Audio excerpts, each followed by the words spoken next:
There are many improvements. With Firefox 3, there are more than 15,000 changes since Firefox 2. And so it has been under development for 3 years. So there are many improvements. I'll focus on a couple of these. Security. We now have an anti-malware system that will protect the users from dangerous websites. That's one thing. Another thing is performance. Firefox 3 is much better at memory management and also much faster. So if your computer is a little old and a little slow with Firefox 2 or Internet Explorer, and you go to getfirefox.com, you download and install Firefox, it will make it faster when you surf the internet. The third thing is a lot of improvements in terms of user experience. You will notice that there is what we call the awesome bar or the smart location bar, where Firefox remembers places that you visited in the past 90 days. So if you start typing keywords in the location bar, it will bring suggestions so that you can easily visit places that you have visited in the past. Because in most cases, maybe more than half of the cases, maybe 2/3 of the cases, people want to visit places that they have seen before.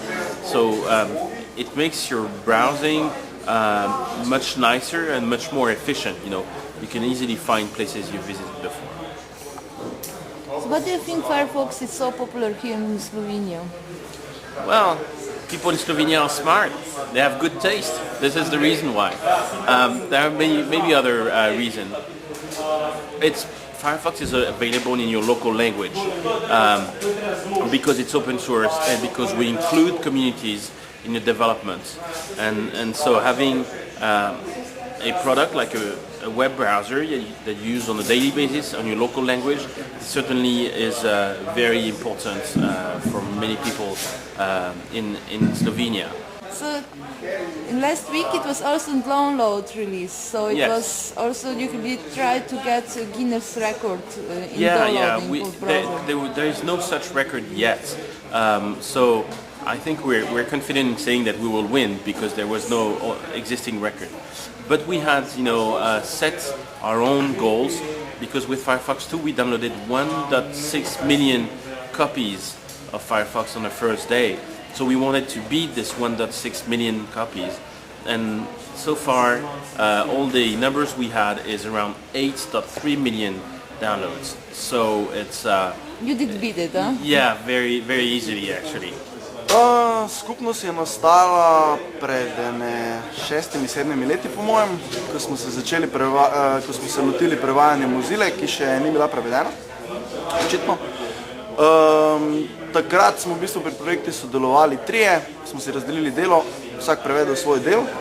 Poleg prevajanja pa lokalizacije pomeni še prilagoditve recimo slovenskih iskalnikov, ki so na voljo zdaj v slovenskem Firefoxu, recimo najdi si ali pa iskalnik po spletnih straneh javne uprave, ampak večina dela seveda odpade na samo prevajanje.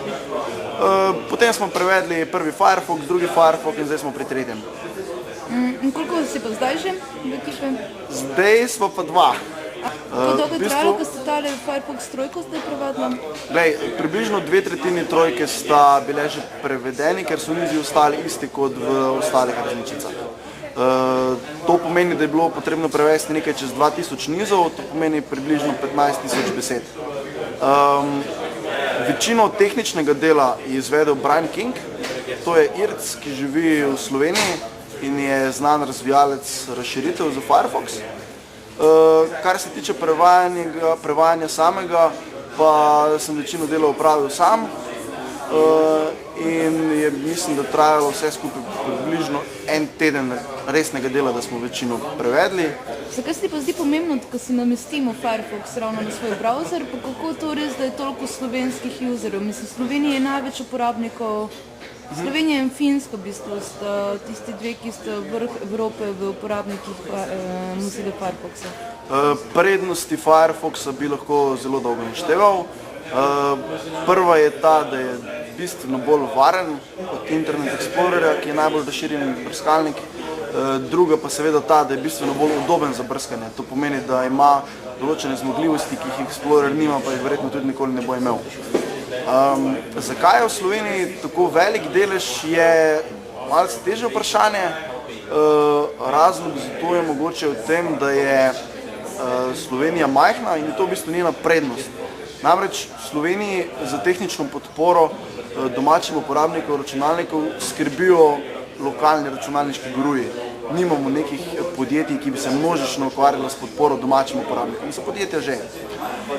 In ti domači lokalni guruji so seveda malo številni, ker je Slovenija majhna in se jih je dalo relativno hitro prepričati, da je Firefox res prava izbira.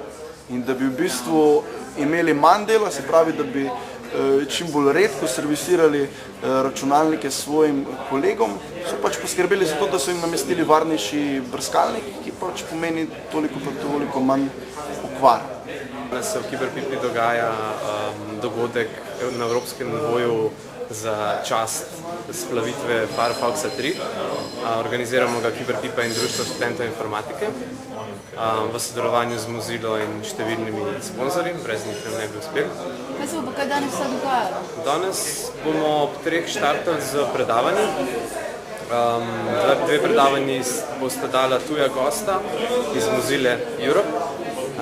Prvo bodo predsednik, drugo pa nek community evangelist, nek dečko, ki promovira odprto kodo, Firefox in odprte standarde, odprti splet, okoliko takšnih prireditvah, kot je naša. Potem pa bodo sledili tudi slovenski strokovnjaki z raznih top podjetij, trenutno najbolj vročih v Sloveniji. Zvečer ob 9 pa se nam obeta neka zabava.